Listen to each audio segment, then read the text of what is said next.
નમસ્કાર, આજના મુખ્ય સમાચારની વાત કરીએ તો ખેડૂતોને મોટી ભેટ, ગુજરાતીઓ માટે મહત્વના સમાચાર, આયુષ્યમાન કાર્ડમાં મોટો ફાયદો તેમજ રાજ્ય સરકારનો મોટો નિર્ણય।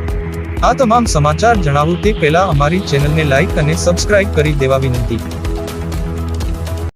આજના પ્રથમ સમાચાર જોઈએ તો ખેડૂતોને મોટી ભેટ 12,000 રૂપિયા। ટાઈમ્સ ઓફ ઇન્ડિયાના રિપોર્ટ અનુસાર સરકાર પીએમ કિસાન સન્માન નિધિને 8,000 રૂપિયાથી વધારીને 9,000 રૂપિયા કરી શકે છે।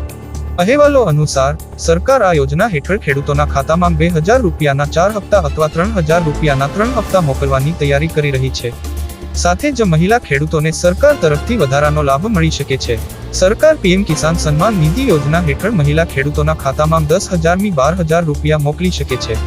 ત્યારબાદના સમાચાર જોઈએ તો ગુજરાતીઓ માટે મહત્વના સમાચાર। ગુજરાતમાં પોલીસ વિરુદ્ધ ફરિયાદ કરવા માટે નંબર જાહેર કરવામાં આવ્યો છે। જો કોઈએ ફરિયાદ કરવી હોય તો 14,449 નંબર ડાયલ કરવાનો રહેશે। ફરિયાદ સામે 24 કલાકમાં પગલાં લેવાશે। પોલીસ સામે થયેલી ફરિયાદોનો દર મહિને રિવ્યુ થશે। આવનારા 15 દિવસમાં આ હેલ્પલાઇન નંબર એક્ટિવ પણ થઈ જશે। આ માહિતી રાજ્ય સરકારે હાઈકોર્ટમાં આપી છે।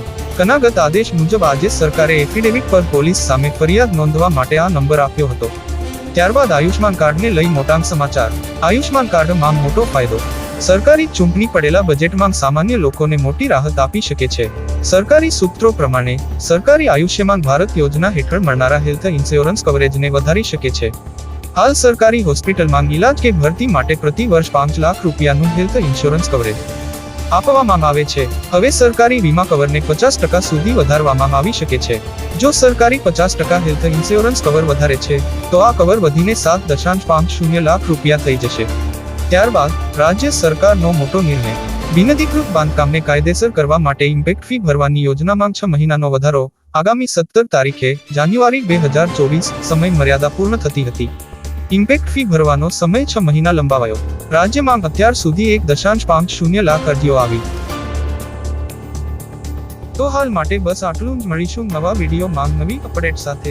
ત્યાં સુધી અમારી ચેનલને સબસ્ક્રાઇબ કરી વિડીયોને એક લાઇક જરૂર કરી દેજો।